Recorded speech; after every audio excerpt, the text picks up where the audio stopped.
da Previdência Social lançou uma campanha para orientar segurados contra atravessadores que atuam nas agências da Previdência. São pessoas que se oferecem para facilitar a obtenção de benefícios previdenciários. Assim, eles cobram dos segurados por serviços que são inteiramente de graça. Esse é o assunto do NBR Entrevista. O nosso convidado é Alessandro Stefanuto, procurador-chefe do INSS. Tudo bem? Muito obrigada pela sua presença aqui no NBR Entrevista. Tudo bem, Carla. Obrigado pelo convite. Estou à disposição aqui para maiores esclarecimentos sobre esse tema tão importante. Bom, por que vocês decidiram, então, fazer essa campanha? Nós percebemos ao longo da nossa gestão que muitos segurados nossos acabam sendo ludibriados, não é? Eles acabam buscando ajuda de atravessadores que se oferecem, colocam à disposição, sejam nas portas das nossas agências, sejam até dentro das nossas agências, quando nós não identificamos e tiramos a pessoa lá de dentro, e acabam abusando desse segurado.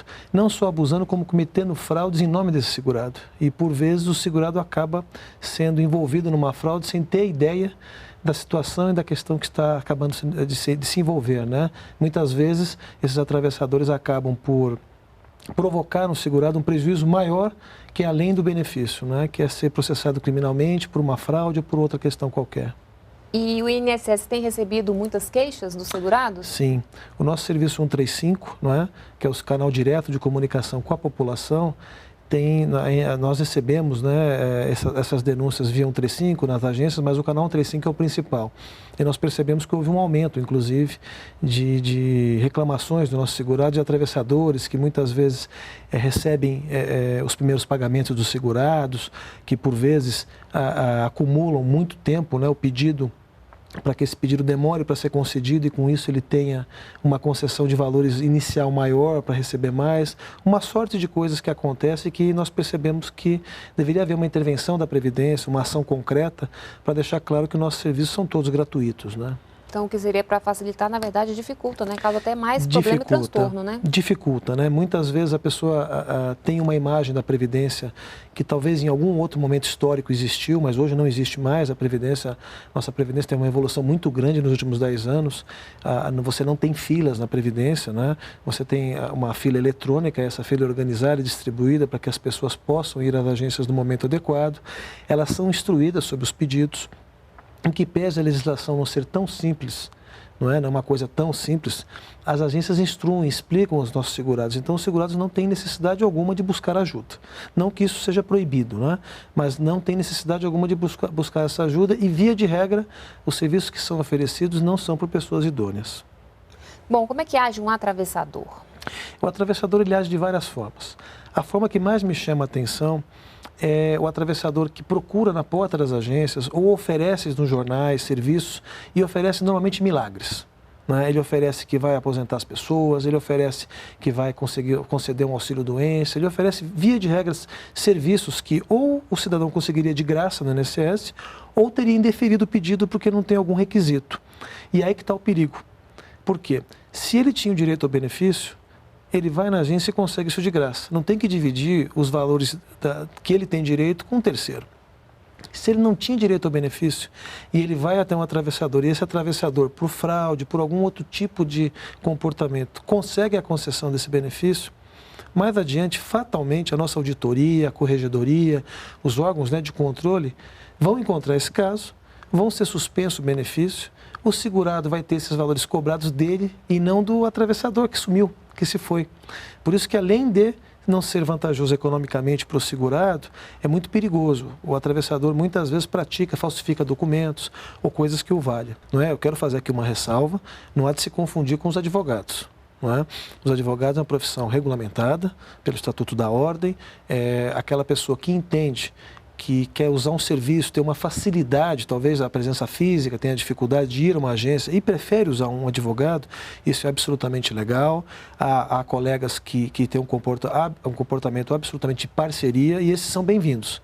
O problema é que a maioria que nos procuram substituindo um segurado não são advogados.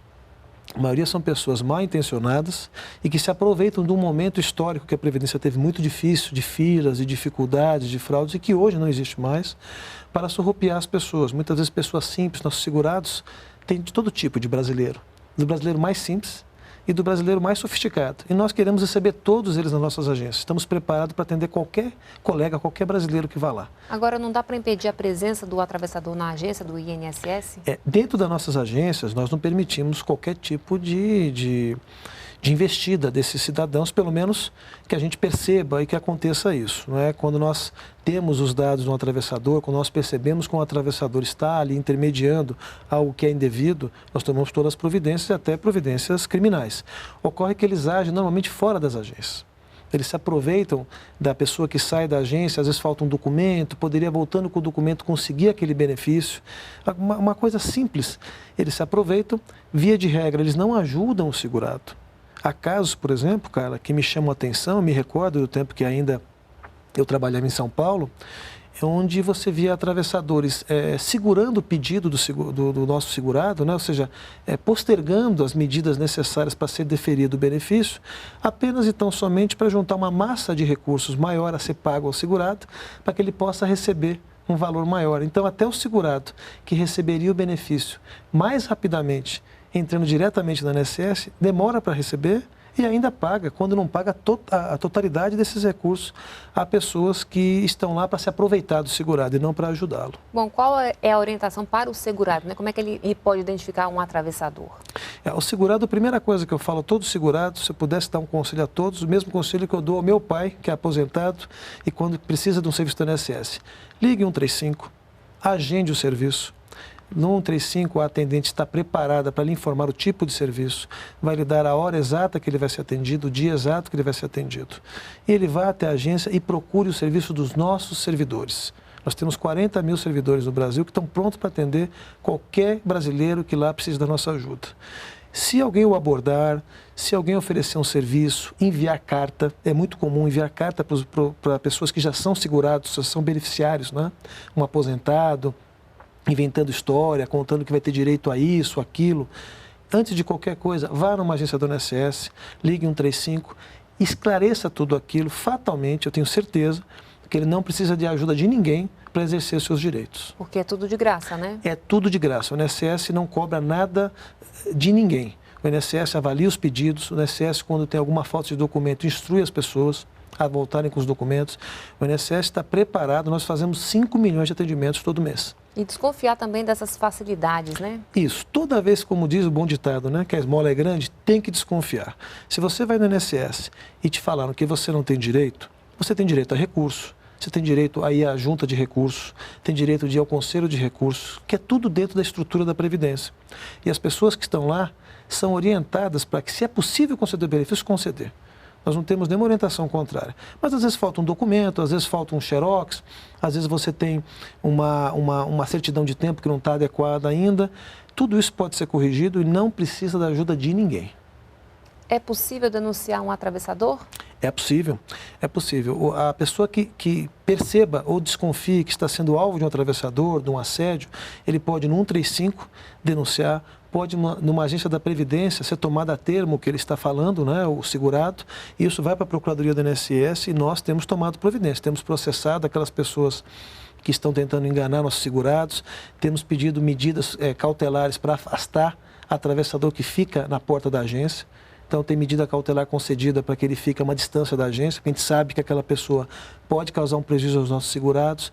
Nós estamos atentos, não é? Não é fácil, não é uma campanha simples, mas se a população nos ajudar denunciando, fatalmente, nós poderemos eliminar esse tipo de profissional, que na verdade não é um profissional, é alguém que está tentando se aproveitar do segurado.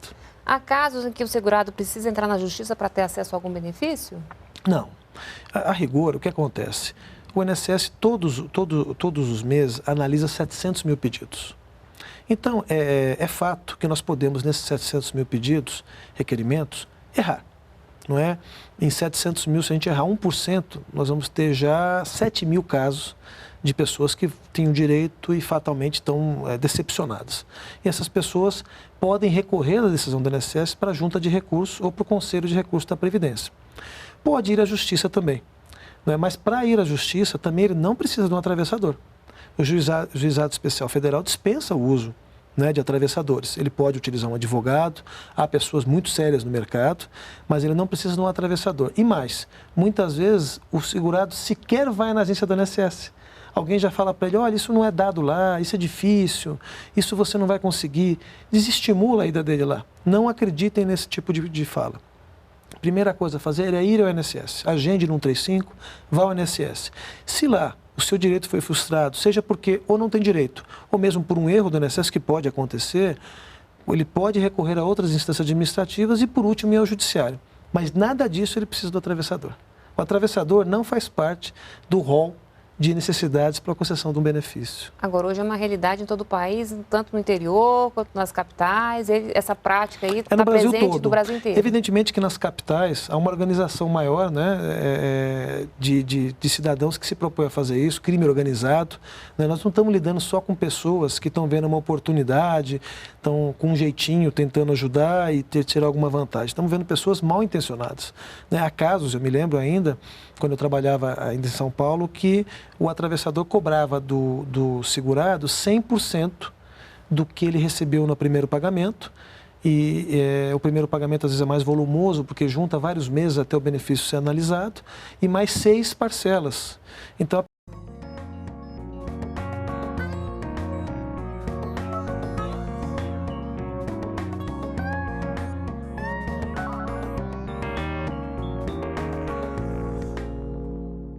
a internet mudou a vida do mundo todo.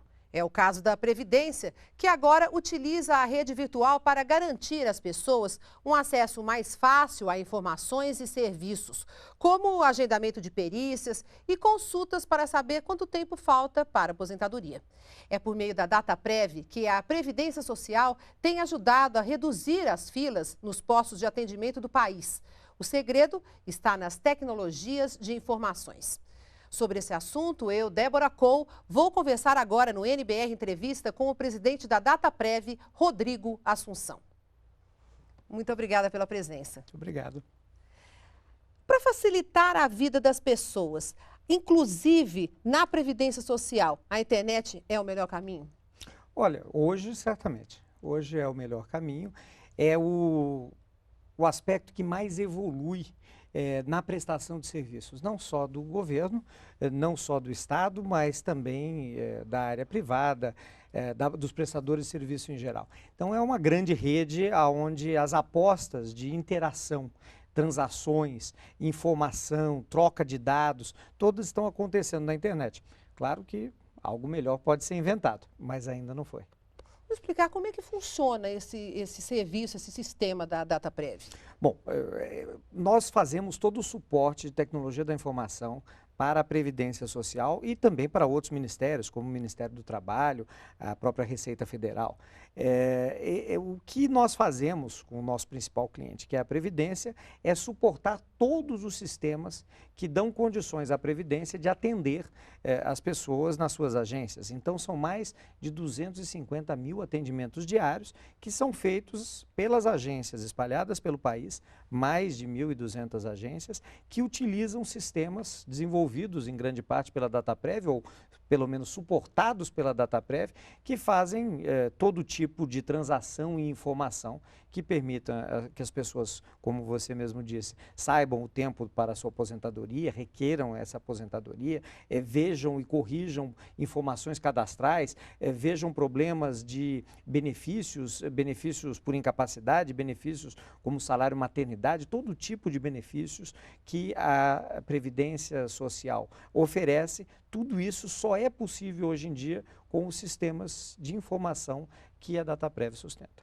E isso faz toda a diferença na vida do brasileiro, né? Certamente, você mencionou as filas, nós tínhamos quase que a noção de que o INSS era sinônimo de filas. Isso acabou. Hoje você tem um agendamento prévio, as pessoas ligam para o 135, uma ligação gratuita, e fazem um agendamento que, em muitos casos, na maior parte das agências do país, é muito breve. Em algumas agências mais congestionadas, com grandes demandas, pode haver uma espera um pouco maior, mas é uma espera para um momento pré-agendado, onde o seu caso já é previamente preparado e você vai ser atendido com muito mais qualidade.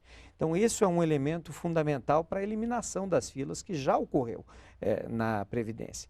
E aí, todo o processo de conhecimento das informações do cidadão, o cadastramento, as contribuições previdenciárias, todo o tempo que ele já contribuiu, tudo isso está ali à disposição do atendente para que ele possa verificar se a pessoa já tem as condições de receber o benefício e imediatamente ter uma resposta para essa pessoa. Que, ato contínuo, passa a ter esse benefício já programado na rede bancária e recebe isso com toda a comodidade do nosso excelente sistema bancário. No caso, por exemplo, se a pessoa quer saber quanto tempo falta para ela se aposentar, o que ela tem que fazer? Precisa ter conta num banco do governo? Como é que é isso? Não, tem várias maneiras, inclusive porque a Previdência se orgulha muito e a missão é sempre cobrir todas as possibilidades de atendimento. Então, uma das mais recentes que você mencionou é exatamente o convênio, o acordo com o Banco do Brasil e com a Caixa Econômica. Se você é cliente desses bancos, além das outras opções que eu já vou mencionar, você pode, através do sistema de internet banking, né, da própria internet do seu banco, você pode ir lá verificar o seu extrato previdenciário.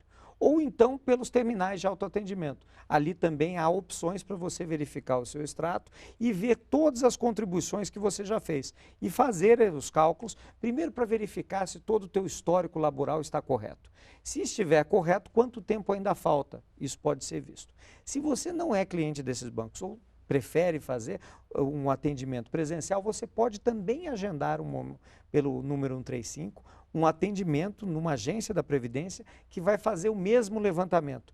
E até para correções futuras, você pode cadastrar uma senha para a internet numa dessas agências para você ver nos próprios sistemas do INSS, nos próprios sistemas da Previdência, como está a sua situação. Então, se tiver algum problema, se a pessoa souber realmente nessa época aqui, eu não contribuí, como é que é? O que ela deve fazer? A melhor coisa a fazer é exatamente ligar para o 135, agendar um atendimento, levar a documentação relevante, né, desse problema que a pessoa tem e pedir uma inclusão, uma verificação, uma checagem para que a gente possa corrigir, o que vai facilitar extraordinariamente no momento de requerimento do benefício. Então é muito bom, e essa é uma das finalidades desse sistema, que as pessoas verifiquem a sua situação junto à Previdência, não depois de ter cumprido ou não no momento do requerimento de uma aposentadoria, mas já durante a sua vida que você faça esse controle para que você possa, ao chegar, ter tudo resolvido. Mesmo porque, tanto por tempo, nós já estamos mandando avisos prévios para as pessoas que vão completar as condições. Nós já mandamos uma carta para a casa dessas pessoas, para que elas possam, se quiserem, requerer os seus benefícios. Tem isso também, que manda para casa da pessoa. Exatamente. Se nós temos todos os dados completos, a pessoa vai, por tempo por idade principalmente, a pessoa vai cumprir no mês seguinte, no seu aniversário, vai cumprir todas as condições de requerer o benefício de aposentadoria por idade, nós enviamos uma carta e dissemos isso. Olha, se você quiser, você já pode requerer a média da sua remuneração será tanto. Se você tiver interesse, basta ligar o 135 e agendar esse atendimento. Nessa área de tecnologias, existem exemplos positivos que podem ser dados, citados? Há inúmeros exemplos. O que está muito em voga hoje, e há uma discussão intensa no governo, é o próprio painel de monitoramento que o INSS desenvolveu. O INSS captura várias informações dos sistemas da Dataprev, coloca isso num painel em tempo real, para que eles possam gerenciar todo o atendimento em todas as agências no momento que esse atendimento ocorre. Então, desta forma, as pessoas conseguem saber, os gestores do INSS, o gerente da agência, o gerente regional, o superintendente da região, até mesmo o presidente do INSS, consegue ver diretamente cada atendimento para saber se está no horário, se está no prazo, se o atendimento está acontecendo de maneira adequada, se o fluxo programado está ocorrendo, a proporção de agendamento e pessoas que entram na agência espontaneamente. Todos esses elementos fazem com que a gestão hoje do INSS seja extremamente ágil e com uma precisão fenomenal. A presidenta Dilma, sabendo dessa experiência, pediu que vários ministérios começassem a caminhar para esse rumo. E estamos nessa discussão, não apenas a Dataprev, mas a Casa Civil, o Ministério do Planejamento, o Ministério da Previdência, o próprio SERPRO. Estamos todos discutindo como levar essa experiência mais adiante, como aprofundar esse pedido da presidenta de um monitoramento de todas as políticas públicas, de todos os processos de gestão do governo. Essas salas de monitoramento, elas ficam no país todo? Como é que é isso? Ela é acessível pela internet. Certo? Então, ela está acessível para todos os gestores da Previdência. Então, o gerente pode olhar os seus dados do seu atendimento da sua agência, o gerente da agência. Depois, o gerente executivo, que congrega algumas agências, pode ver os das agências sob o seu controle. Isso sobe para os gerentes regionais, os superintendentes regionais que pegam regiões do país e aí agrupa mais ainda. E para os diretores responsáveis, tanto por área de benefícios, de atendimento, de benefícios por incapacidade. Então, todas essas informações estão disponíveis para os gestores da Previdência aprimorarem o trabalho e conseguirem avançar no atendimento à população. Como atingir as pessoas que ainda não têm acesso à internet? Esse já desvia um pouco do assunto. Não, mas é fundamental. O processo de inclusão digital no Brasil, ele começa a se acelerar. Então, se acelera tanto pelo acesso de algumas novas tecnologias como celulares com capacidade de navegação na rede, pela ampliação do acesso à internet em todas as localidades do país, que ainda não foi alcançado, mas caminha a passos mais largos. Então, a população começa a acelerar, digamos assim, a velocidade de adesão. Eu acho que é factível dizer que em cerca de 5 ou 10 anos nós vamos ter todo esse processo de cobertura, de efetivo acesso à solução da equação dos preços, porque isso ainda, as barreiras econômicas ainda são limitadoras para uma parte importante da população. Mas à medida que isso avança, nós conseguimos com esses sistemas dar condições a que todos utilizem. Enquanto isso não tiver universalizado, como eu acho que já é previsível, aí nós temos que ter toda a capacidade de atendimento presencial das agências, das pessoas que recebem outras pessoas para poder fazer essa interação. Eu tenho a impressão que a eliminação completa de interação entre pessoas ainda não é algo que está previsto no futuro próximo. E eu nem sei se é desejável, porque o próprio lema da Previdência, como de muitas instituições públicas, é gente cuidando de gente. Então, essa interação é parte integrante do processo. A tecnologia vem para fazer isso cada vez mais seguro, cada vez mais eficaz, cada vez mais eficiente, mas não para substituir a interação humana. Essa conferência que teve aqui em Brasília, com a participação de 60 países, qual foi o foco? O que foi decidido, o que foi discutido e o que ficou decidido? Olha, nós somos membros da Associação Internacional de Seguridade Social e, no momento, somos, inclusive, vice-presidentes do Comitê de Tecnologia da Informação. E a conferência foi exatamente sobre isso. Qual o impacto das tecnologias de informação e comunicação na seguridade social? Então, esses 60 países, os representantes desses 60 países, de entidades de seguridade social, vieram discutir quais são os grandes desafios, quais são os grandes elementos. Discutimos segurança, discutimos interoperabilidade, discutimos o impacto desses sistemas, tanto na confiança dos processos, quanto no alcance, na expansão deste alcance. E as conclusões foram parecidas com o que nós estamos discutindo aqui, que a tecnologia da informação faz parte integrante e absolutamente essencial, inescapável do processo de seguridade social, que isso possibilita um alcance maior e uma segurança muito maior na operação, mas que exige desafios de preparação de infraestrutura, de preparação das bases de dados, de um investimento bastante significativo, mas que não é mais possível pensar em nenhuma execução de política pública sem tecnologia da informação e comunicação. Ela é hoje parte, digamos assim, basicamente como o ar que se respira, a comida que se come, é um processo que está entrameado em todas as interações da sociedade. Presidente, para a gente encerrar, o que se pode esperar em termos de tecnologia para o futuro? Olha, eu acredito que o mais interessante da tecnologia de informação e dos computadores, da internet, é quando a tecnologia amadurece e vira uma tecnologia como, por exemplo, eletricidade, como água, que a gente liga a torneira e acontece, que a gente espeta na tomada e acontece. Quanto menos a gente pensar a respeito de tecnologia, mais madura é essa tecnologia. Então, eu acho que esse é o avanço natural.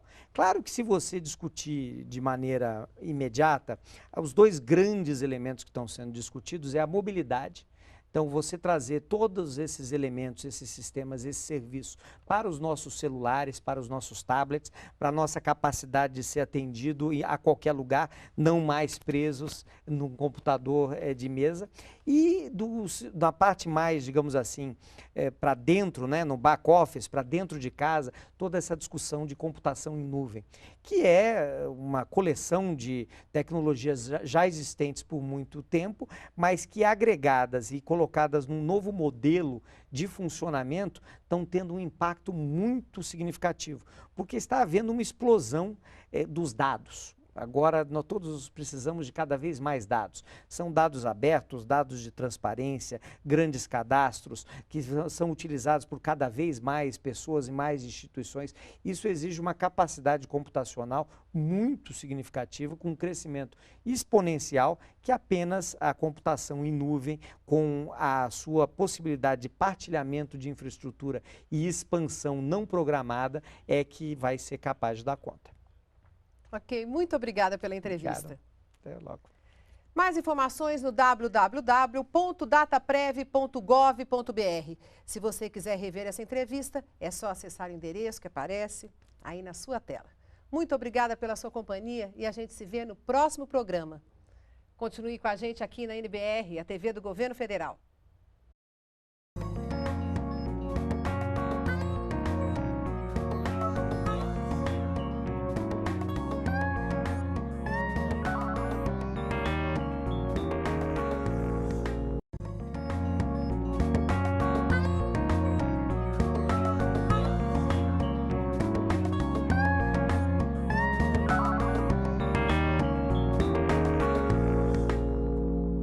Olá!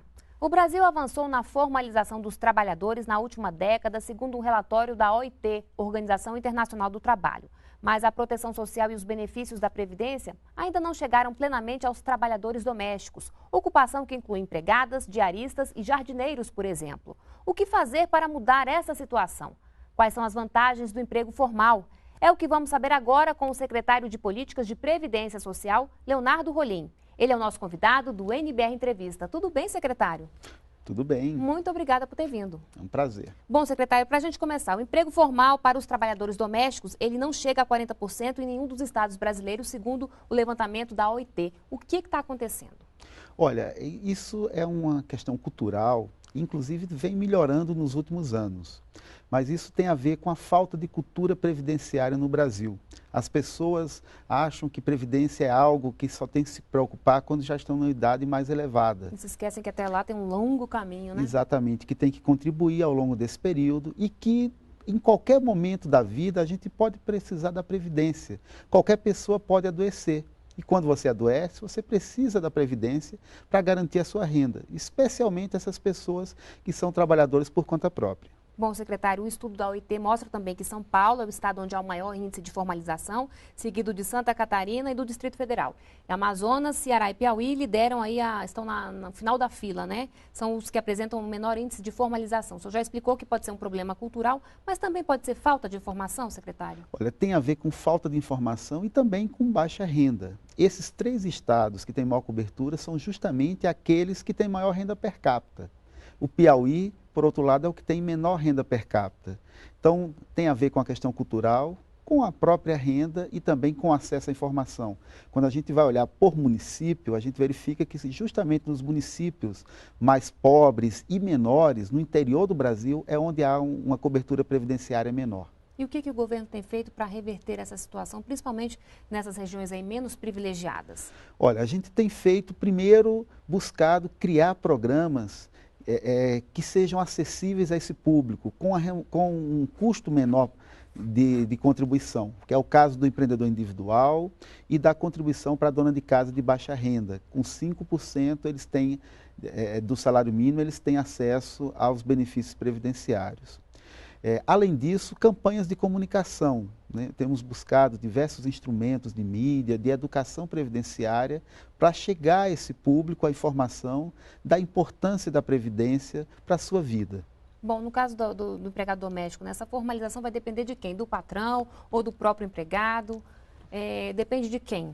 Então, no caso do trabalho doméstico, você tem tanto o empregado doméstico, aquele que tem um patrão, como aquele que é trabalhador por conta própria, o chamado diarista. No caso do diarista, a contribuição previdenciária é responsabilidade dele.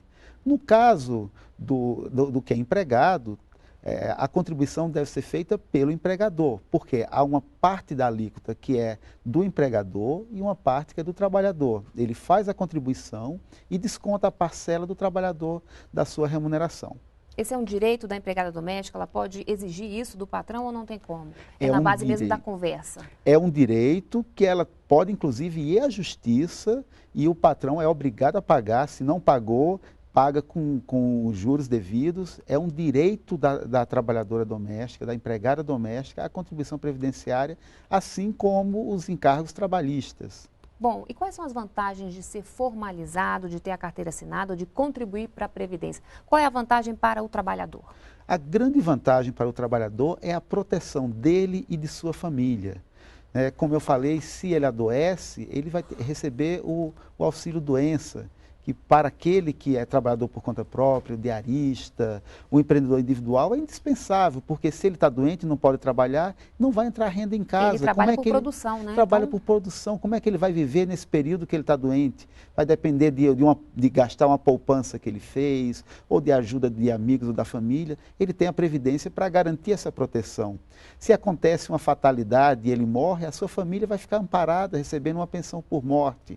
Além, é claro, da aposentadoria no momento da velhice. E para a Previdência, qual é a vantagem de se estimular a formalização? A importância da Previdência, não apenas em relação a garantir, né, que o país tenha um conjunto de mecanismos sociais importantes, mas é também e principalmente ser um instrumento para garantir que as famílias, né, tenham a assistência dos momentos de dificuldade. Então, não adianta nada eu ter na Previdência um conjunto de benefícios se uma parcela grande da população não tem acesso a elas. Apesar desses números apresentados pela OIT, os números da Previdência mostram que está crescendo um pouquinho a contribuição das diaristas, por exemplo, e dos empregados domésticos, né? Já é um avanço, né? Sem dúvida. Eu diria que de 2003 para cá, a cobertura previdenciária aumentou muito. Nós tínhamos uma cobertura de 61% dos trabalhadores. No censo 2010, chegamos a 70,8%. Talvez nenhum país do mundo tenha crescido tanto nesse período a cobertura previdenciária quanto o Brasil. Eu diria que talvez Brasil e China foram os exemplos mundiais de aumento de formalização e de cobertura previdenciária. Mas ainda temos muito o que fazer, ainda temos aí quase 1/3 dos brasileiros sem cobertura. E entre os trabalhadores domésticos, o problema é muito mais sério, como você bem citou, temos pouco mais de 1/3 com cobertura previdenciária. E quando vamos para o diarista, ainda mais crítico, apenas 1/4 das diaristas tem proteção previdenciária. Então temos muito ainda o que fazer em relação a vários públicos, principalmente em relação aos trabalhadores domésticos e aos autônomos. E qual é o passo a passo para ficar em dia com a Previdência? Olha, a informação em relação a como contribuir com a Previdência, todas as informações o trabalhador consegue ligando no 135, que é o número da Previdência, uma ligação gratuita, e lá ele vai ter todas as informações, inclusive para fazer a sua primeira contribuição, se ainda não fez nenhuma contribuição para a Previdência. É simples, é fácil? É simples, é fácil, é gratuito. E no caso do empreendedor individual, ele pode fazer o seu registro e todas as informações colher no site www.portaldoempreendedor.gov.br. Lá ele consegue tirar o CNPJ sem burocracia, não precisa levar nenhum documento e vai conseguir, naquele momento, se formalizar. Bom, secretário, quem é mais preocupado com essa questão da formalização, os homens ou as mulheres? Vocês têm esse levantamento? Temos.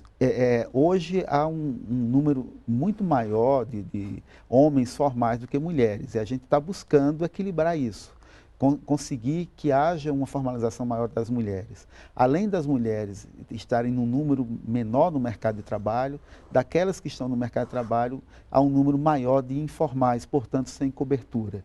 Esse é um problema também cultural do Brasil e que a gente tem que avançar para garantir às mulheres os mesmos direitos que os homens já têm. Bom, o Ministério trabalha com metas para trazer esses trabalhadores para a formalidade? Sim, nós temos uma meta que está no nosso PPA, é a grande meta do Ministério da Previdência, que é alcançarmos até 2015 uma cobertura de 77% da população. Isso implica em colocar mais cerca de 14 milhões de pessoas na Previdência. E como é que a gente está hoje para a gente fazer esse balanço? Olha, no primeiro ano nós conseguimos 2,5 milhões. Então, se a gente mantiver mais ou menos esse padrão, a gente consegue alcançar a meta. Bom, secretário, eu queria que a gente falasse um pouquinho da PEC da empregada doméstica, que está em tramitação no Congresso Nacional, que prevê uma série de direitos, como, por exemplo, a definição da jornada de trabalho, o recebimento do FGTS. Como é que estão essas negociações? O projeto é do Congresso, né? Está sendo discutido lá, mas o governo também está participando? Sim, o governo está participando. A gente fez uma negociação com a relatora, a deputada Benedita, e acreditamos que com esse acordo o projeto vai ser votado e que nós tenhamos essa alteração na Constituição que vai garantir o justo direito aos trabalhadores domésticos de igualdade de direito com os demais trabalhadores. De acordo com o que foi negociado, alguns direitos serão concedidos de imediato e outros serão garantidos após regulamentação em lei. O que seria direito imediato e o que ficaria para depois? Olha, direito imediato, por exemplo, o salário família, que é um benefício previdenciário que hoje não é garantido para o trabalhador doméstico, apenas para os trabalhadores, os empregados urbanos.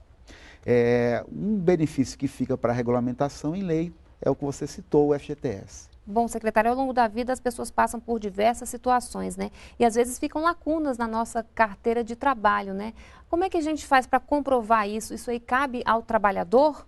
Essa comprovação perante a Previdência, de que a gente contribuiu nesses anos todos? Como é que fica isso? Olha, no passado era uma dificuldade para o trabalhador conseguir se aposentar. E eu imagino para o empregado doméstico também, para você ter que comprovar, Sim. né? Então as pessoas tinham que guardar durante toda a sua vida a carteira e uma série de documentos e chegava na Previdência com uma pasta, faltou um documento que perdeu por algum motivo, criava toda uma dificuldade.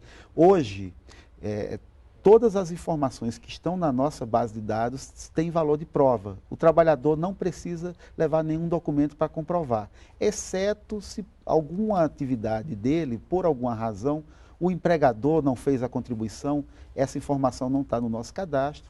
Então, só essas exceções é que precisariam de uma comprovação. Hoje está bem mais fácil para o trabalhador se aposentar. Estando tudo certo na nossa base, ele consegue se aposentar em até 30 minutos. Bom, agora a gente vai falar de uma questão bem antiga, né? Sempre se fala das contas da Previdência, a gente sabe que a nossa população está envelhecendo e vai ter uma hora que essas contas podem, né, não fechar, pode ter problema. A Previdência está de olho nisso? O que vocês estão pensando nisso aí? Essa preocupação mesmo com o aumento da formalização também faz parte disso? Não, sem dúvida. Hoje, a gente entende que a Previdência está muito bem. Quando se fala em déficit da Previdência, nós chamamos de necessidade de financiamento. Por quê? Nós separamos a Previdência urbana da rural. A Previdência rural, essa sim, tem um déficit e foi constituída para ser assim.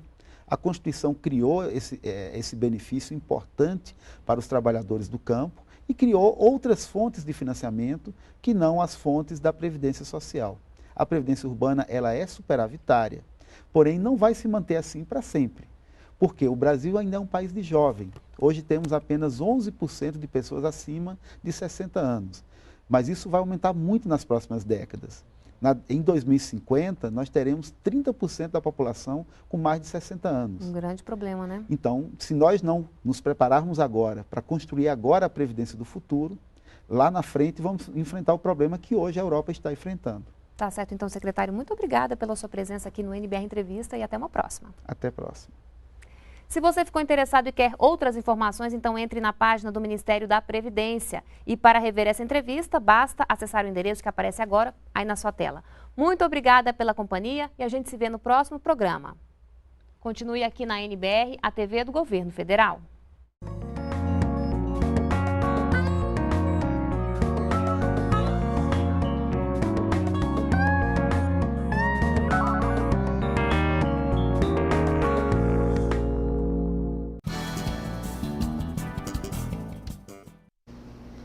Olá, estamos iniciando o nosso diálogo aberto, esse encontro marcado que eu tenho com você para falar de temas do seu interesse e temas atuais. Hoje nós vamos falar de Previdência Social e o nosso entrevistado é o juiz federal do trabalho, Océlio de Jesus Moraes. Ele também é mestre em Direito Constitucional pela UFPA e especialista em Economia do Trabalho pela Unicamp, São Paulo. Ele é titular da terceira vara de Ananindeua e obteve o título de doutor em Direito Previdenciário pela PUC, pela Pontifícia Universidade Católica de São Paulo. O título de sua tese foi A Competência da Justiça do Trabalho e a Efetividade do Direito Fundamental à Previdência Social. No programa de hoje vamos falar mais sobre a Previdência e qual é a competência da Justiça do Trabalho nas causas de natureza jurídica, trabalhista, previdenciária. Vamos tirar as nossas dúvidas. Muitas vezes nós temos dúvidas em relação à Previdência Social, o que é feito, se os direitos trabalhistas são realmente colocados em evidência, são evidenciados. Tudo isso nós vamos saber hoje com o nosso bate-papo aqui com o doutor Océlio Moraes. Bem-vindo ao nosso programa, uma alegria tê-lo aqui para a gente conversar de um assunto que é tão recorrente, né? Ele também é conhecido do pessoal da Rádio Nazaré, que ele apresenta o programa Direito e Cidadania todas as terças-feiras, das 16 às 17h30. Então, se ele não esgotar todas as nossas dúvidas aqui no programa de hoje, você pode ligar depois para a Rádio Nazaré e ele pode responder, tirar suas dúvidas. Ok, obrigado pela audiência e pela preferência. Vamos começar pelo básico, doutor. O que é a Previdência Social? Boa tarde, Eduardo. Primeiro, muito obrigado pela oportunidade de colaborar e esclarecer um pouco sobre esse tema que é tão vasto árido, e complexo, muito né? árido para o cidadão comum, né? E é importante que o cidadão tenha essas informações. A Previdência Social, ela é um regime de seguridade, é um regime que está dentro da Seguridade Social brasileira, que foi concebido para a proteção do trabalhador brasileiro, a proteção social do trabalhador brasileiro, em casos de doença, em caso de acidente de trabalho, em caso de pensão, caso de auxílio maternidade, auxílio paternidade, auxílio reclusão. Uma série de benefícios da Previdência é concebida exatamente para amparar o trabalhador nas situações de riscos sociais e de riscos trabalhistas. Sei. E por que todo cidadão deve pagar a Previdência Social? Porque a Previdência ela não vive, não sobrevive, se não tiver um negócio chamado custeio, Sei. ou seja, o financiamento. Então, todo trabalhador brasileiro, do seu contrato de trabalho, é obrigado a contribuir para a Previdência Social. E por que ele é obrigado a contribuir? Porque o regime de Previdência ele tem uma natureza chamada solidarista. O que é isso? Ou seja, sim. O que é isso? O cidadão, o trabalhador, hoje, no mercado de trabalho, sustenta em benefícios e prestações previdenciárias as gerações passadas, aquelas gerações que já trabalharam, as gerações que já estão aposentadas ou estão em gozo de benefícios previdenciários. Sim. E hoje, os trabalhadores que estão na ativa serão sustentados em face desses benefícios previdenciários pelas gerações futuras que ingressarão no mercado de trabalho. Por isso que é denominado o regime solidarista, de solidariedade social. Sei. E esse sistema previdenciário nosso brasileiro é seguro, é eficiente?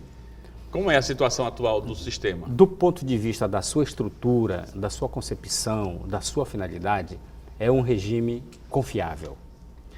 Ocorre que os acessos ao regime previdenciário, aos benefícios do Instituto Nacional de Seguro Social, são um tanto quanto burocráticos. Se o cidadão não for bem informado de como ter o esclarecimento desses direitos e compreender como fazer para ter o acesso a esses direitos, o sistema se torna muito burocrático, muito pesado e acaba excluindo de benefícios muitos trabalhadores porque não tem esclarecimento de como ter acesso ao sistema de Seguridade Social brasileiro, no caso específico, ao regime E geralmente são previdenciário. as pessoas que têm mais necessidade, que precisam, mas muitas vezes não têm as orientações básicas, importantes, e a pessoa fica na metade do caminho, né? Com certeza. Então, por isso que a informação ela é muito importante. A Previdência Social é importante que o trabalhador saiba.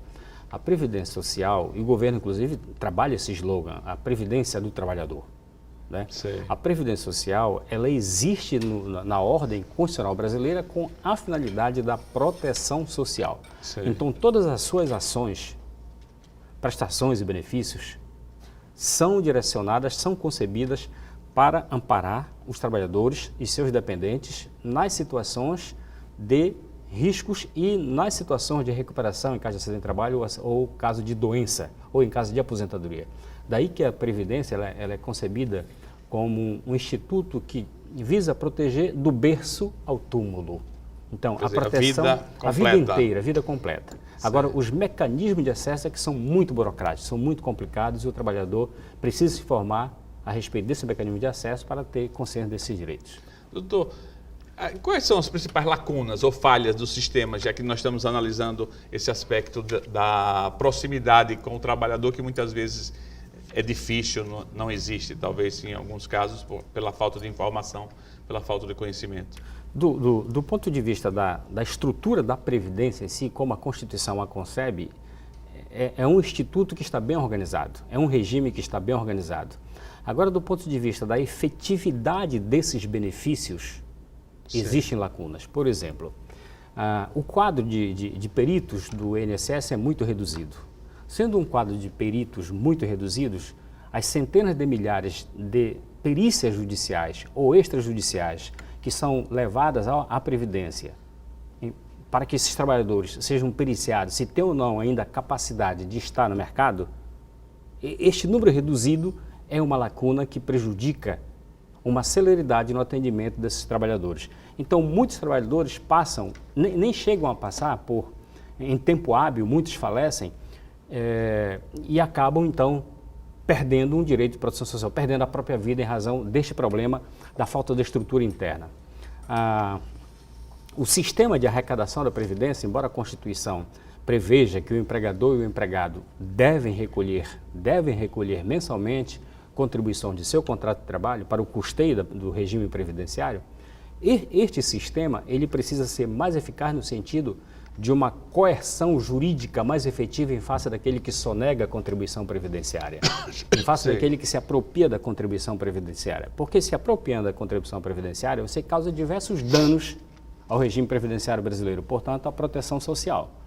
Então, quando uma empresa se apropria, retém a contribuição previdenciária, ela comete o crime de apropriação indébita previdenciária. Então, este mecanismo deveria ser mais eficaz, deveria ser mais urgente no sentido da punição e do resgate deste valor. Porque não havendo resgate do valor, a Previdência fica sem o custeio. Sem o custeio, não há proteção. Não há proteção. Agora, tem acontecido com muita frequência, a gente nota muitas fraudes ligadas à Previdência, ou pessoas que têm mais condições conseguem aposentadorias especiais, enquanto, como o senhor dizia, muitas vezes as pessoas mais simples, que batalham ou têm realmente uma motivação séria para requerer a aposentadoria, o seu direito, muitas vezes não consegue por causa dessa burocracia, vamos dizer. Nesses casos, como é a orientação que existe? A Previdência ela tem critérios diferenciados para conceder aposentadorias. Então, o trabalhador, para obter uma aposentadoria, no âmbito de um contrato de trabalho com uma empresa privada, ele tem que obter um certo número de contribuições à Previdência Social e atingir uma idade limite. Certo. Atingindo 35 anos de contribuição, com 55 anos de idade, Certo. ele pode, então, se aposentar, porque ele preenche uma regra própria da Lei 8.212 e da 8.213, ambas de 91, para esse critério de aposentadoria. Os parlamentares têm outros critérios de aposentadoria. Os magistrados têm outros critérios de aposentadoria. Então, cada lei define uma modalidade, critérios para aposentadoria. Então, a questão de alguns terem o deferimento da sua aposentadoria de uma forma mais rápida depende muito desses critérios que cada categoria tem para a definição dessas modalidades de pensões ou de aposentadorias. Sei. Por que o critério de aposentadoria, por exemplo, para homem e para mulher é diferente? Como é que concretamente se dá essa situação? Esse é um critério que a Constituição brasileira define, né? Lá no artigo 5º da Constituição diz que todos somos iguais perante a lei. Isso. Mas historicamente existe, e essa igualdade é de natureza jurídica, não é de natureza biológica. Né? Então, historicamente a mulher sempre foi, nesta relação, na sociedade brasileira, um ser sempre discriminado. E tendo geralmente uma dupla jornada de casa e externa. E isso lhe traz muito mais sobre o esforço físico e intelectual. Então, o critério jurídico é minorar essa desigualdade fática e social com um critério jurídico para que ela tenha essa igualização. Então, por isso que a mulher ela tem um critério diferenciado para se aposentar com menos idade, com menos tempo de serviço, em razão de contribuição. Em razão de contribuição. Agora, o que é justo, digamos, ressaltemos. Quem é que tem direito aos benefícios da Previdência Social? Já que talvez alguém que está nos acompanhando em casa pergunte assim, mas...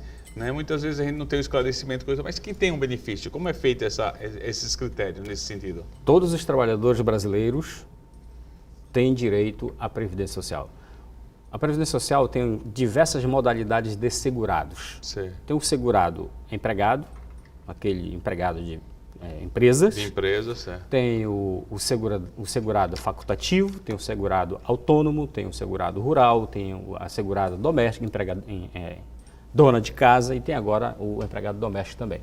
Então, em razão disto, todos esses, para ter o direito às prestações e benefícios da Previdência Social, todos têm obrigatoriedade, e uma obrigatoriedade compulsória, aquela que você não pode fugir, em contribuir para a Previdência Social. Então, todos aqueles que estão inscritos na Previdência Social como segurados obrigatórios, são obrigados a recolher mensalmente a Previdência, as contribuições. Se não recolher mensalmente essas contribuições, acontece o seguinte. Sim, o que acontece? Em algumas situações, o trabalhador não vai ter direito a alguns benefícios da Previdência Social. Como, por exemplo? Como por exemplo, se este trabalhador aqui foi preso em razão de um delito qualquer, mas se ele não vinha contribuindo, ele não terá, a família dele não terá o direito ao auxílio reclusão. Então, este é um exemplo. Né? Para a aposentadoria, se o trabalhador não recolhe os 35 anos de contribuição, ele não vai ter direito à aposentadoria enquanto não integralizar essas contribuições. Ele tem que pagar todos os atrasos para poder... Exatamente. E recolher atrasado, com juros e correção, sai muito alto. Sai muito alto, sai muito oneroso, sai muito pesado realmente para o trabalhador. Então, daí esta natureza que é compulsória, obrigatória. Todo cidadão é obrigado a tal. Porque, veja só, se o trabalhador não recolhe essas contribuições, e a empresa também não recolhe, não está havendo apenas um problema de custeio da Previdência Social. Está havendo também um problema de quebra do sentido solidarista da Previdência Social. Porque as futuras gerações e as passadas gerações sofrerão com isso. Sim. Compreendeu? O regime não funciona sem custeio, o regime não funciona sem financiamento. E quem financia isso é o trabalhador e as empresas. Até se fala muito, né, que a Previdência pode estourar de uma hora para outra pela situação atual, ela pode entrar em crise, na bancarrota. Como é que o senhor explica isso? É exatamente por isso. São muitos os benefícios, são muitas as prestações que a Previdência faz. Por exemplo, que prestações? De recuperação do trabalhador quando ele está acidentado. Então ele passa pelas sessões de perícias, pelas sessões de fisioterapia, pelas sessões de recuperação. Então essas são prestações. que a Previdência, obrigatoriamente, para aquele segurado, tem que garantir, em razão das contribuições que ele já fez. Ou dos benefícios, pensão por morte, reclusão, ou aposentadoria, auxílio maternidade, auxílio doença, auxílio acidente, que são benefícios que a Previdência também garante, mas exigem também contribuição.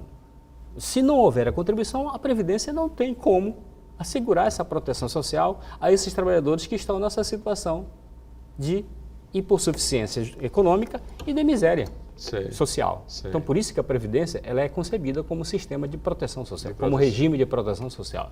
Quais são as principais dúvidas ou quais são os principais serviços que as pessoas procuram, né, em relação à Previdência Social? Geralmente as pessoas procuram a questão da aposentadoria, né? A questão do auxílio doença e a questão do auxílio acidente e pensões. Sim. Geralmente é isso que elas procuram. Mas tem outros também, como os quais nós já referimos aqui, auxílio maternidade, né? Auxílio paternidade, seguro-desemprego, também são benefícios que estão vinculados. Agora, é uma coisa importante que deve ser bem esclarecida. A Previdência é importante recolher para a Previdência, porque quando o trabalhador falece, quando o trabalhador morre, e ele, tendo morrido nessa condição de segurado, vai gerar para a sua família, para a sua esposa, portanto, aos seus filhos, a pensão. Para aquele trabalhador que nunca contribuiu para a Previdência, ou que contribuiu e perdeu a condição de segurado, ele não se aposenta com isto. Ele vai ter uma assistência social, que é um benefício da assistência social, que equivale apenas a um salário mínimo. Mas ele só vai ter este trabalhador, este direito... Esse benefício, sim. Exatamente, quando adquirir 65 anos de idade e a mulher 60 anos. Sim. Mas é um benefício que ele é personalíssimo. A pessoa daquele beneficiário, quando ele falece, não fica pensão para os dependentes, para a esposa. E também a assistência social não dá direito a 13º. Já o segurado obrigatório que contribui tem direito ao 13º salário previdenciário. Ok. Nós vamos continuar conversando no próximo bloco. Você que está nos acompanhando, nós vamos para o nosso apoio cultural e retornamos logo em seguida, continuar conversando com o Dr. Océlio Moraes aqui, juiz de Direito do Trabalho, juiz federal, sobre a Previdência Sociais e as principais dúvidas. Também vamos falar sobre a tese de doutorado dele, né, que procura beneficiar, coloca em evidência esse benefício do trabalhador. Eu espero você no próximo bloco. Estamos de volta com o Diálogo Aberto, hoje falando sobre Previdência Social. E o nosso entrevistado, vocês acompanharam o primeiro bloco, é um especialista no assunto, que é juiz federal do trabalho, Océlio de Jesus Moraes. Quais são os principais requisitos para a concessão do benefício, já que, para a gente entender melhor, já que existem esses benefícios, muitas vezes existem essas lacunas, quais são os principais requisitos? Ok. Em se tratando de trabalhador segurado da Previdência, exige-se para tal, primeiro, se ele não for segurado, ele tem que fazer a sua inscrição, ele ou a empresa, como segurado obrigatório da Previdência Social. Então, esse é o primeiro requisito. O trabalhador tem que ter esta qualidade de segurado obrigatório da Previdência Social. É esta inclusão no regime previdenciário que vai lhe dar a garantia jurídica de ser atendido pelo regime. Essa é uma primeira questão. A segunda questão, o trabalhador tem que ter recolhimento de contribuições sociais para a Previdência Social, certo, que é o custeio ao qual nós já nos referimos. A terceira questão é ele ter um tempo mínimo de contribuição, que são as denominadas carências. Então, dependendo do benefício, você tem que contribuir um tempo mínimo para fazer jus àquele benefício. Então, são requisitos cumulativos e obrigatórios. Sim. Se ele não está nesta regra, ele pode ter, então, o serviço da assistência social, que é diferente do serviço do regime de previdência social. Sim. O regime de assistência social ele é gratuito e é apresentado como um direito do cidadão. Sim. O serviço do regime de previdência é um regime contributivo, de forma solidária. Sim. O trabalhador ele contribui, ele ajuda a preservar aquele regime de proteção para ter o benefício futuro, ou seja, na sua necessidade.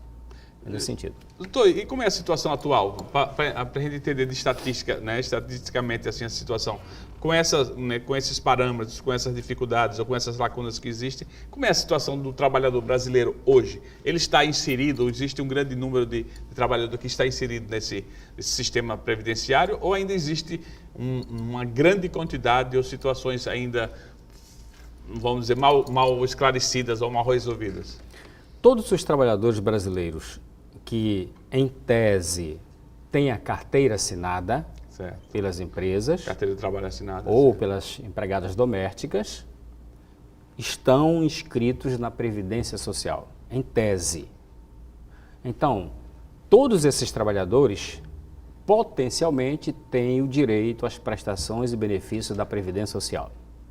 Mas existe um grande número de trabalhadores, hoje no mercado de trabalho brasileiro, que desenvolvem suas atividades na informalidade. Sim. Não apenas na questão autônoma, mas também nas relações com empresas, com empregadores. Como assim? São aquelas situações em que o trabalhador está lá na empresa, vai trabalhando,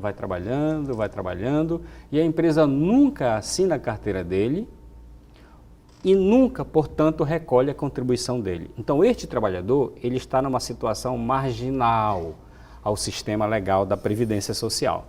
E o que é que esse trabalhador deve fazer? Se ele está nos acompanhando e está numa situação dessa, o que é que ele deve fazer? Para esse tipo de trabalhador, tem uma solução. Ou administrativamente a empresa ou o empregador doméstico assina a carteira, inscreve aquele trabalhador como segurado obrigatório da Previdência e recolhe todas as contribuições atrasadas. Se não resolver administrativamente isto, ele deve, então, ajuizar uma ação na Justiça Federal do Trabalho, aqui na Praça Brasil. E lá, então, exatamente, ou em Ananindeua, ou em qualquer vara de trabalho no próprio município. Na 8ª região, né? Certo. Que é Pará e Amapá. Então, ele ajuiza uma ação pedindo o reconhecimento do vínculo empregatício com aquela empresa que deixou de assinar a sua carteira naquele período. E também pedindo o recolhimento das contribuições sociais. Para quê? Exatamente para que ele tenha direito a esses benefícios e prestação da Previdência Social. Agora, alguns mecanismos, não pode ter esse perigo, alguns mecanismos da própria Previdência Social ser um fator excludente de exclusão social, porque, por exemplo, aquelas pessoas que têm condições, aí pagam uma previdência privada para aposentadoria, por exemplo. Enquanto que muitas vezes o trabalhador, de um modo geral, não consegue isso, recebe a contribuição mínima, muitas vezes, que as empresas dão, e não, isso não é um fator de exclusão? Como é que o senhor analisa esse aspecto hoje na Previdência Social? A Previdência Complementar, ou também denominada Regime Privado de Previdência Complementar Fechada, é uma concepção do Sistema Constitucional Brasileiro a partir de 1998, Sim. que foi pensada constitucionalmente para complementar os benefícios da Previdência Pública, do Regime Geral de Previdência Social. Certo. E este regime próprio, este regime privado de previdência complementar, ele é instituído no âmbito das empresas, que são obrigadas a oferecer planos de benefícios privados para os empregados. Então, as empresas passam a ter uma denominação jurídica chamada patrocinadora.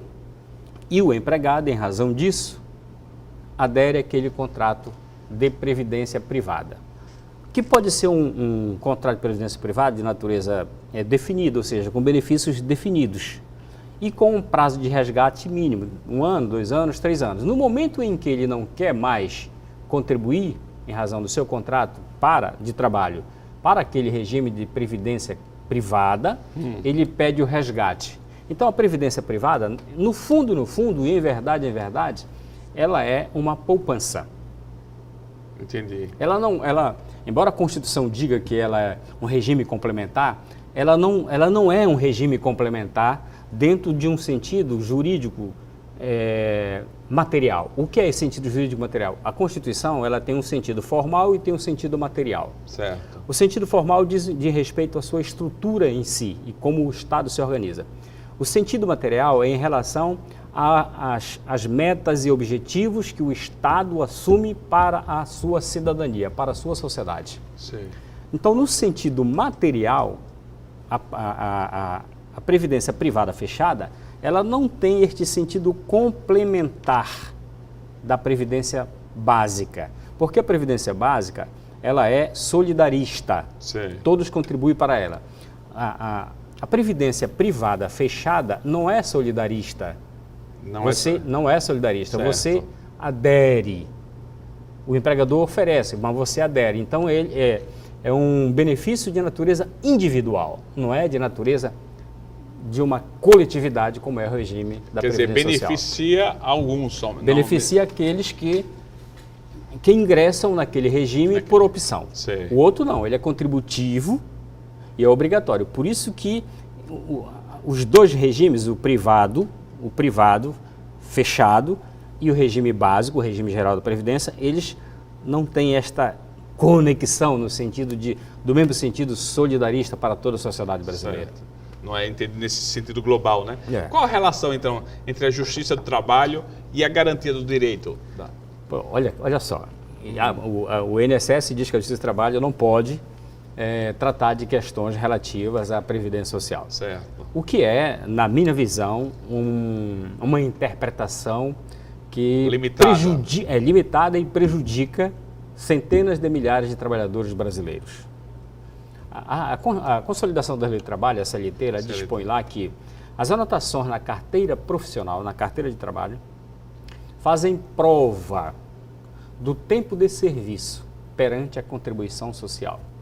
Ora, se a própria CLT, antiga, Certo. de 43, portanto, do século passado, do século XX, portanto, instituída, promulgada, ainda com os resquícios do século XIX, se ela já dispunha isso, como é que no terceiro milênio da era cristã, no século XXI, ainda há uma concepção do Instituto Nacional do Seguro Social dizendo que a Justiça do Trabalho não tem competência para tratar dessas questões previdenciárias, mesmo decorrente do contrato de trabalho. Então, esta postura, ela provoca aquilo que se chama juridicamente uma cisão, uma fissura, uma ranhura no sistema constitucional brasileiro. Porque a Constituição brasileira diz que a Justiça do Trabalho, ela é competente para mandar recolher essas contribuições sociais do contrato de trabalho. E para quê? Exatamente para a proteção social do trabalhador. Quer dizer que o regime atual vamos dizer, de competência não atende, não está ligado à Constituição Federal, no sentido que ela não atende todos os requisitos que a Constituição Federal exige. O regime de competência que o INSS defende, no âmbito da Justiça do Trabalho, no âmbito da Previdência Social, é o regime de competência comum, da Justiça Comum. Não é o regime de competência da Justiça do Trabalho. Então, sendo o regime de competência da Justiça Comum, aí há um problema de celeridade, há um problema de efetividade, há um problema de onerosidade. Por quê? Porque o modelo de competência, o modelo de jurisdição que é concebido para a Justiça Comum, em razão do Código de Processo Civil, é um modelo muito pesado, muito oneroso. Para você ter acesso ao judiciário, você tem que pagar, por isso que ele é oneroso. É muito formal. Tudo que você quer, você tem que ter um advogado para requerer. Certo. E isso também causa atraso na tramitação processual. Não é o judiciário comum, da Justiça Comum, não é isso. É um instrumento que o judiciário da Justiça Comum tem, que torna com que essas ações contra a Previdência Social sejam morosas, sejam onerosas, sejam formais por excessividade. Certo. Vamos entrar então na sua tese de doutorado, né? Okay. Nós falamos no início do programa que o doutor Océlio recebeu o título de doutor em Direito Previdenciário pela PUC de São Paulo. E o título de sua tese foi A Competência da Justiça do Trabalho e a Efetividade do Direito Fundamental à Previdência Social. Explique melhor essa tese para quem está nos acompanhando. Dentro de todo esse raciocínio que a gente veio trabalhando aí, a minha tese partiu do seguinte ponto. Eu estou há 16 anos na magistratura trabalhista, aqui no Tribunal Regional da 8ª Região. Sim.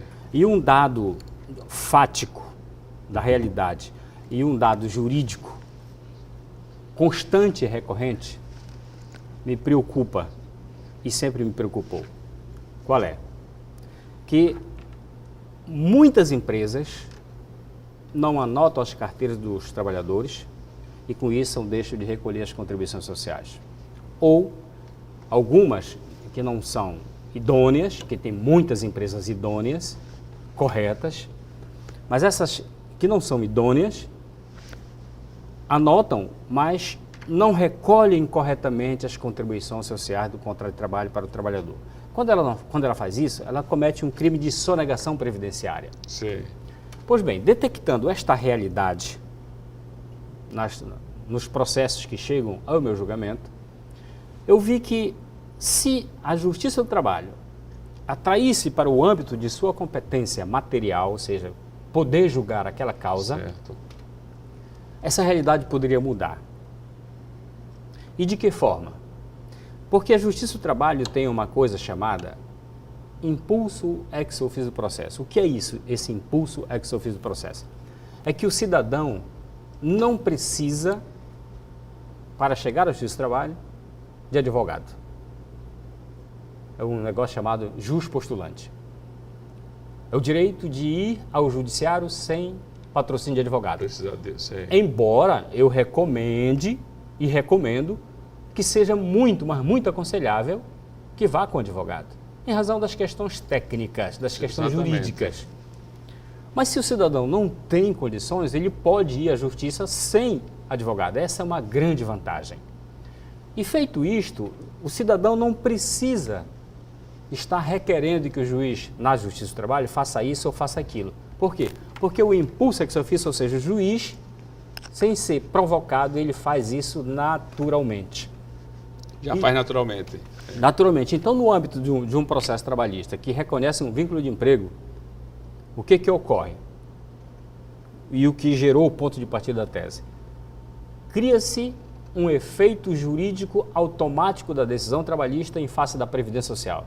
Ou seja, a minha tese defende um novo regime de competência trabalhista, atraindo para si todas as causas previdenciárias decorrentes da relação de trabalho ou do contrato de trabalho. E que causas previdenciárias são essas aí? São aquelas relativas à averbação do tempo de serviço. O que é a averbação do tempo de serviço? É exatamente a soma das suas contribuições sociais para aposentadorias, etc. Certo. Exatamente. Então, quando se determina esta averbação do tempo de serviço, o trabalhador passa a ter uma proteção previdenciária. Certo. Como é o regime atual? A sentença trabalhista é remetida para o INSS. O INSS pega esta sentença, vai submetê-la a um procedimento de justificação administrativa ou justificação judicial perante a Justiça Federal Comum. Sei.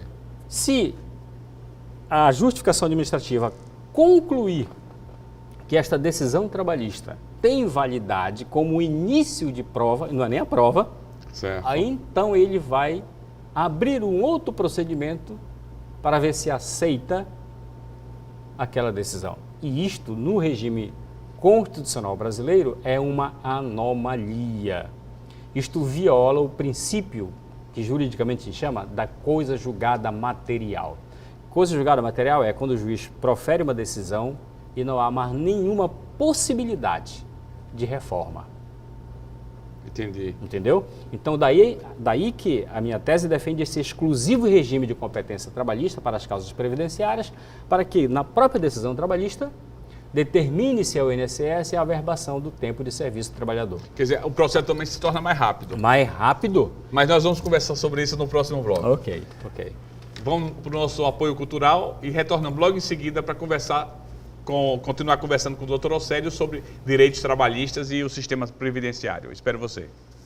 Estamos de volta com o Diálogo Aberto, hoje conversando sobre direito trabalhista, previdência social, e o juiz do trabalho, juiz federal do trabalho, Océlio de Jesus Moraes, está esclarecendo. Tenho certeza que você que está em casa está tendo um clareamento, vamos dizer, um esclarecimento em relação a todas essas questões ligadas à Previdência, na verdade. Na sua tese, o senhor defende a mudança no regime de competência judiciária no Brasil para a Previdência Básica e para o regime de Previdência Privado fechado. Eu queria entender melhor essa questão. Não só eu, mas também quem está nos acompanhando. Então, partindo daquilo que a gente estava conversando no bloco anterior, né?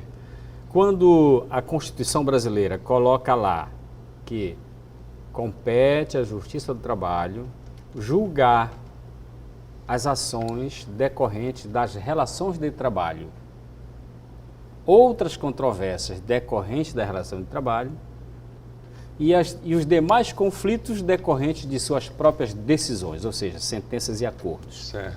Quando a Constituição coloca isso lá, ela está dizendo o seguinte, em tradução simples: somente a Justiça do Trabalho, no Brasil, pode julgar as causas que sejam decorrentes da relação de trabalho e dos contratos de trabalho. Sim. Nenhum outro órgão judiciário pode julgar isto, porque ele é incompetente. E se julgar, a decisão não produz efeito jurídico, ela é nula, absolutamente nula. Então, quando a Constituição coloca isso, ele diz, Justiça do Trabalho é o único órgão brasileiro que pode tratar dessa matéria. Isso é uma prática recorrente? Isto é real. Real. Isto é real. Sei. Ocorre que, quando se trata de previdência social, tanto do regime geral básico, que é esse regime que todos os trabalhadores estão inseridos, como do regime privado complementar fechado, quando se trata de contribuições desta natureza, existe no Brasil hoje algumas leis que procuram excluir esta competência da Justiça do Trabalho. Sim. Isto em grave ofensa ao que estabelece a Constituição. E quando isto ocorre, no sistema constitucional brasileiro, a gente chama que é uma inconstitucionalidade dessas leis, porque a lei menor não pode confrontar com a lei maior, que é a Constituição. Então, a minha tese identificou este problema. Identificando este problema, minha tese quer resolver este problema. Trazer para o âmbito da Justiça do Trabalho. Aponta a solução, né? Exatamente, aponta a solução. E para quê? Para atender toda esta gama de trabalhadores brasileiros que estão num sistema marginal de trabalho. Quando eu falo marginal, estou dizendo que estão excluídos da formalidade, estão excluídos da assinatura da carteira e não estão incluídos no mundo previdenciário. Não estão com a qualidade de segurados obrigatórios. Sim. Em razão de seus contratos de trabalho. Então, a minha tese identificou esse problema, quer resolvê-lo trazendo esta competência para cá. Só que, então, a Previdência Social diz o seguinte, olha, a Justiça do Trabalho não é competente para essa matéria, porque nós somos uma autarquia e, como autarquia, o competente é a Justiça Federal Comum. Não, não é. Com todo respeito, não é. E por que não é? Porque o que nós defendemos é que a competência para a Justiça do Trabalho seja aquela exatamente que está na Constituição. Causas decorrentes do contrato de trabalho. Sim. E quando a Constituição diz que causas decorrentes do contrato de trabalho e outras controvérsias, essa outras controvérsias é exatamente o conflito previdenciário. Por quê? Porque o direito de recolher a contribuição decorre do contrato de trabalho. Compreendeu? Entendi, compreendi. A contribuição é que vai sustentar, garantir as prestações e benefícios previdenciários.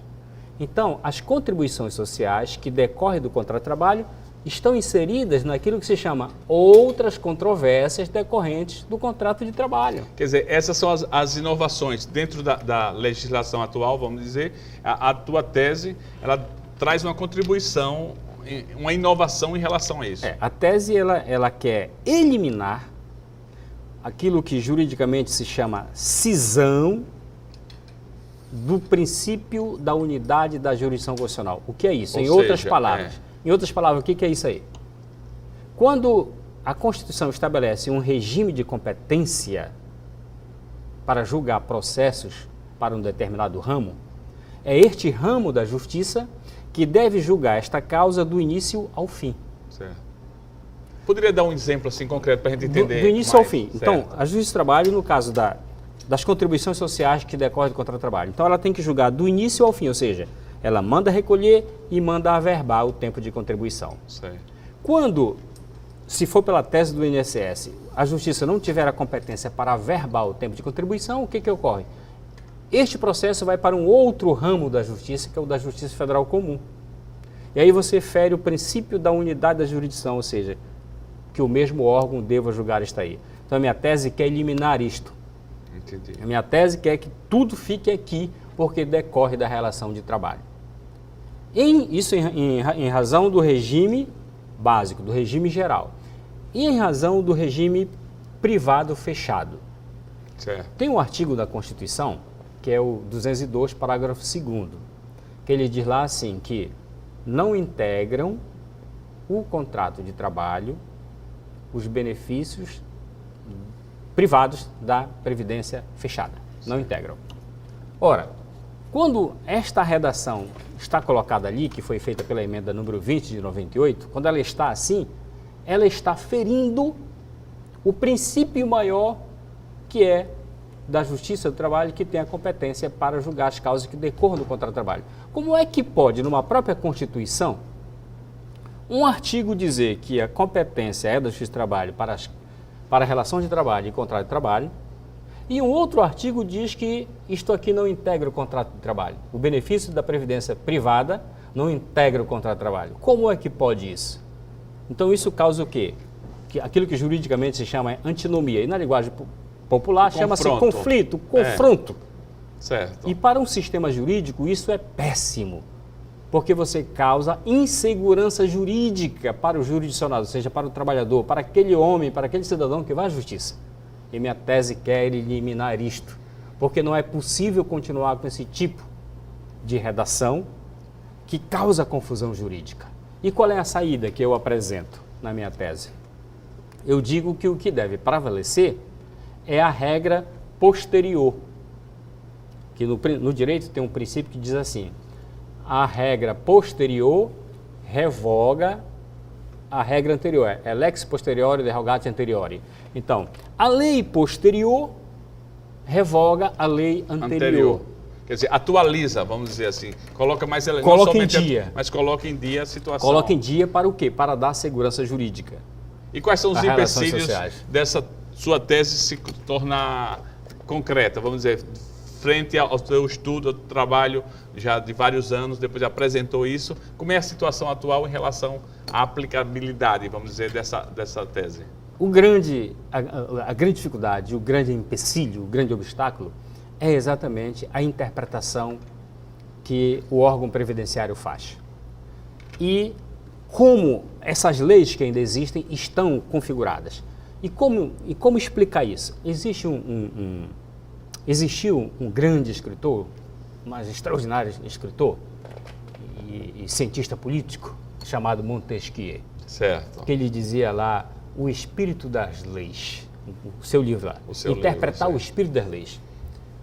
E ali ele queria identificar qual era o conteúdo da lei, para qual fim a lei se destinava. Então, por que eu estou citando essa questão? Porque hoje, como ontem, as leis elas são elaboradas, nem sempre são elaboradas para uma finalidade social, certo, densa e coletiva. Certo. Elas são elaboradas para uma situação mais peculiar, para uma situação assim mais de clamor. Passou aquele clamor, aquela lei cai no esquecimento. É uma revogação tácita. Certo. Uma revogação tácita. Mas tem um artigo no Código Civil que diz que as leis têm que ser interpretadas conforme a sua finalidade social. A finalidade social de um contrato de trabalho é a proteção social do trabalhador. Lógico, é. Então, toda interpretação de qualquer lei e toda aplicação de qualquer lei pelo juiz deve atender à finalidade social. E quando se trata, é o seu fim teleológico que se chama, juridicamente, e quando se trata de um contrato de trabalho, a finalidade social deste contrato de trabalho não é apenas garantir o seu direito às verbas trabalhistas, aos seus salários mensais, mas é fundamentalmente a inclusão previdenciária, em razão das suas contribuições. Quer dizer, porque decorre do contrato de trabalho.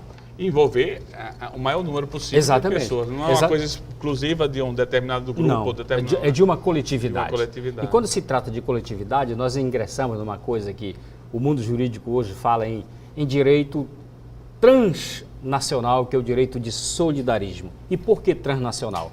Porque o regime previdenciário brasileiro também atende os trabalhadores que vêm de fora, os estrangeiros, que trabalham aqui, que estão radicados aqui, ou que vêm com as empresas transnacionais, em razão dos acordos bilaterais e multilaterais que o regime previdenciário brasileiro faz com regimes dos outros países. Certo. Então veja só a importância disto, dessa aplicação, da nossa tese de doutorado. Ela quer mudar a configuração do regime previdenciário brasileiro. É uma inovação de tamanha envergadura que traz uma segurança jurídica para as decisões judiciais trabalhistas, promove a inclusão social dos trabalhadores, elimina com esse conflito dentro da própria Constituição de uma regra dizer isso, outra regra dizer aquilo, e traz uma efetividade imediata para o trabalhador brasileiro.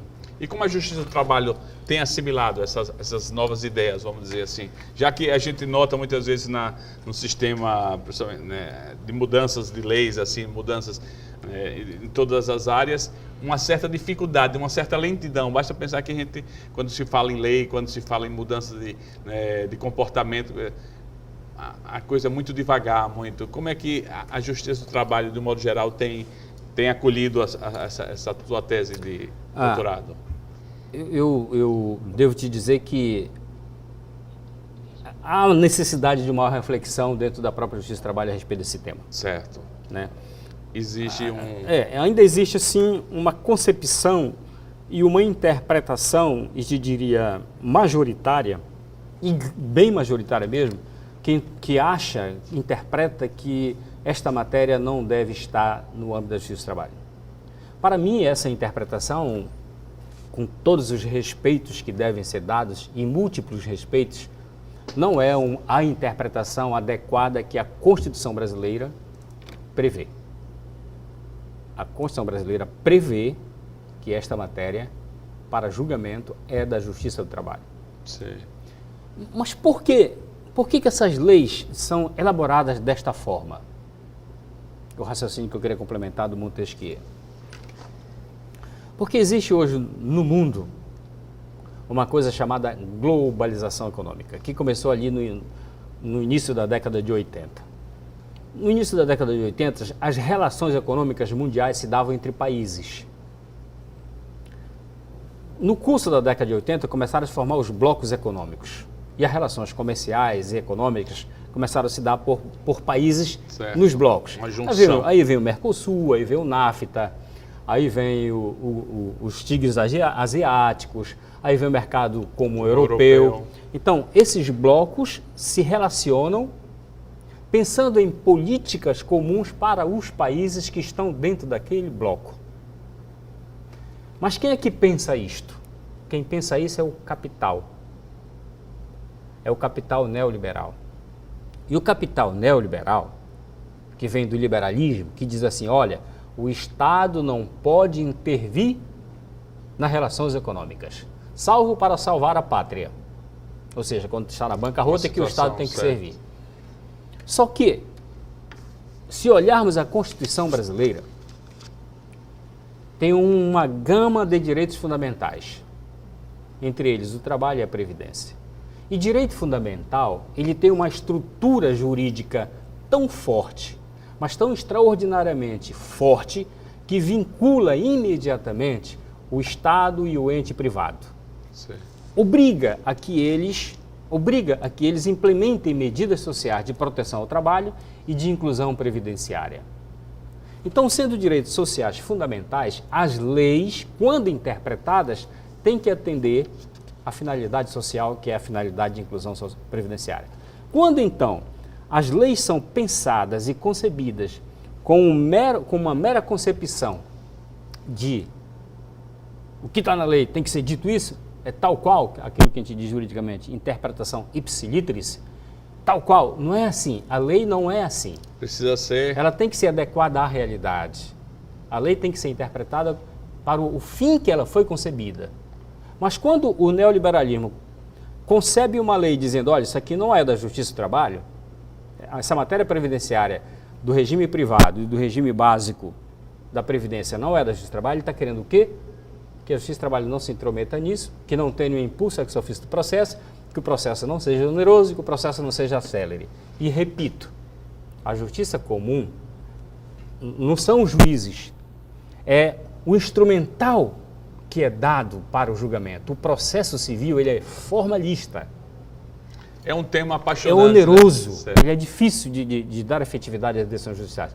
Por isso, eu reitero, a minha tese ela tem este horizonte, esta grande preocupação, que é mudar este regime judiciário brasileiro, criar um exclusivo regime de competência trabalhista previdenciária para dar efetividade ao direito fundamental à Previdência Social, que é a inclusão dos trabalhadores em razão das decisões trabalhistas. Doutor Océlio, eu gostaria de agradecer. Eu queria dizer que talvez você tenha dúvida, gostaria de tirar mais alguma dúvida, de esclarecer mais algum elemento. Basta saber que o doutor Océlio, ele tem um programa aqui na Rádio Nazaré, Direito e Cidadania, todas as terças-feiras de 19h30. Então, se você que nos acompanhou tiver alguma dúvida em relação a esses direitos trabalhistas, em relação à sua tese, ao trabalho que ele vem desenvolvendo, basta ligar por 4006-9200 que você vai ter a resposta aqui. Basta encaminhar para doutor Océlio Moraes. Obrigado pela audiência, obrigado pela preferência, mais uma vez, muito obrigado pela participação e a gente se encontra na próxima oportunidade, no próximo programa. Até lá.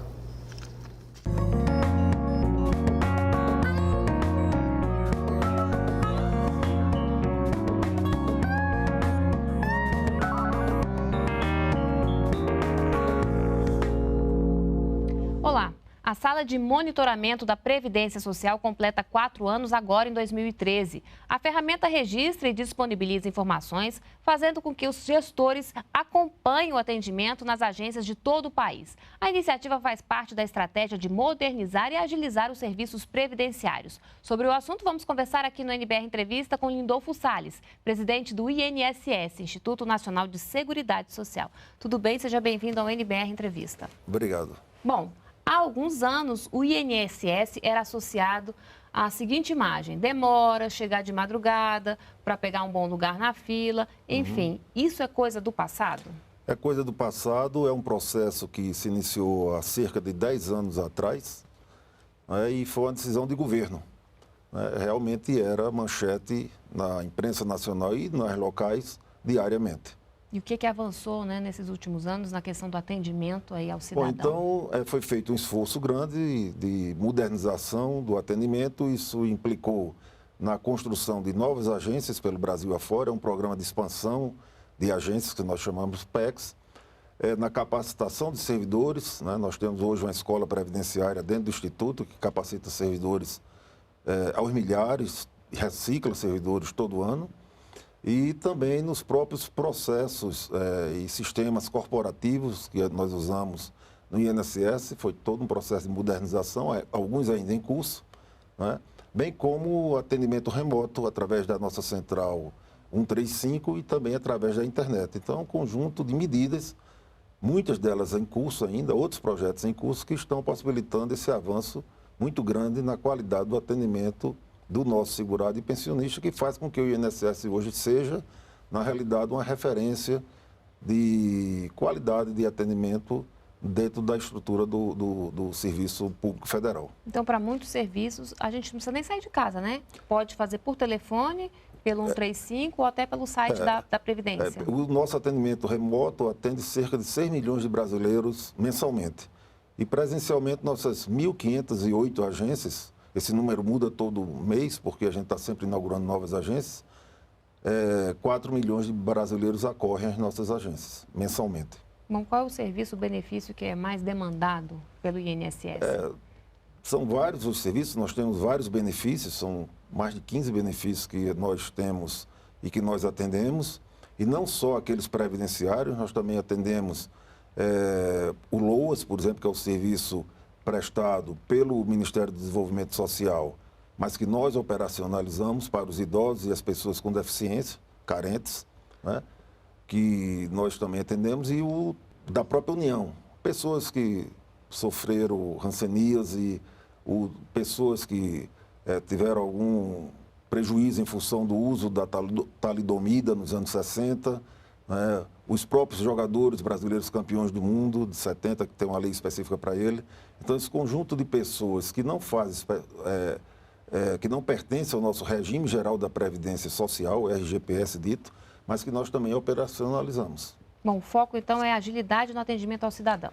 O foco é atender cada vez melhor e cada vez mais rápido, e para isso nós temos, como eu disse, uma série de projetos. Um deles, um dos mais importantes que eu reputo, é a reestruturação do CNIS, que é o Cadastro Nacional do nosso cidadão, do nosso segurado, né? Que, como ele é de décadas, né? No início ele era escriturado manualmente. E também o nosso instituto tem 23 anos. Anteriormente a isso, a Previdência era setorizada por uma série de institutos. Aí nós recebemos todos esses cadastros, consolidamos no CNIS e estamos atualizando.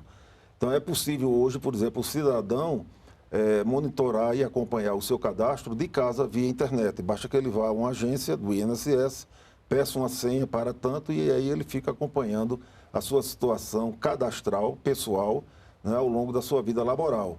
Para que isso? Para quando ele chegue no momento de pedir um benefício ou se aposentar por tempo de serviço, ele esteja com o seu problema totalmente, seu cadastro completamente ativo e em dia, e aí ele recebe a aposentadoria dele ou o benefício automaticamente, porque o que ocorre às vezes é que, como há falhas no cadastro, por falta de informação de empresas, por vezes,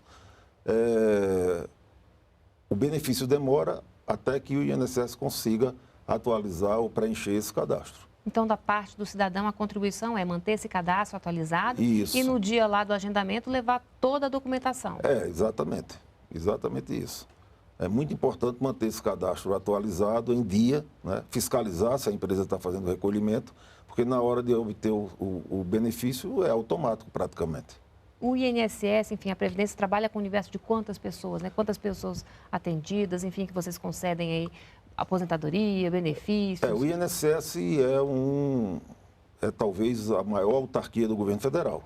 Nós somos quase 40 mil servidores, portanto, nós temos que estar treinando esse nosso corpo funcional permanentemente, porque tem novas pessoas entrando.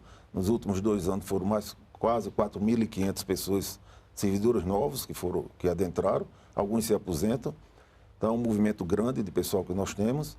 Nós temos, como eu já disse, cerca de 1.508 agências espalhadas pelo Brasil, 5 em cima de barcos, que nós chamamos Prev-barcos na Amazônia brasileira. Que eles vão até Eles vão até as comunidades ribeirinhas, é muito importante esse serviço, né? Nós temos barco próprio e nós temos convênios com a Marinha do Brasil, convênios com o governo do estado do Amazonas, com a Caixa Econômica e para usarmos os equipamentos deles. Nós temos salas dentro desses barcos. Um dos desafios também da Previdência é trazer os trabalhadores para a formalidade. O que vem sendo feito nesse sentido? O esforço do governo federal é em garantir que a Seguridade Social no Brasil atinja os seus cidadãos na sua plenitude. E, especificamente, nos últimos 10 anos também, o governo tem feito um esforço muito grande. E a nossa meta para 2015 termos 75% da população brasileira abrigada dentro do sistema da Seguridade Social brasileira. Então, isso é um esforço gigantesco e aí se inclui o MEI, que é o microempreendedor individual, a dona de casa, a empregada doméstica, o empregado doméstico e assim por diante. Nós estamos sempre, o governo está sempre preocupado em ampliar essa cobertura, porque nós precisamos que todos os cidadãos brasileiros se sintam protegidos. Né? E hoje a Previdência Social hoje paga benefícios a cerca de 30,6 milhões de benefícios nós pagamos mensalmente. Isso equivale a em torno de 27 bilhões de reais pagos religiosamente em dia todo mês. Bom, vamos só relembrar, né, quais são esses benefícios, né, que o trabalhador que contribui tem direito. São inúmeros os benefícios, tem aqueles assistenciais, que nós chamamos, por exemplo, de rurais, são o trabalhador rural que não recolheu, mas que trabalhou na roça, sustentou sua família, e aí a Constituição de 88 os abrigou e o governo paga um benefício a ele quando ele vai se aposentar, mesmo sem ele ter recolhido. E isso representa um número, hoje, em torno de 4,1 milhões de benefícios que nós pagamos aos rurais.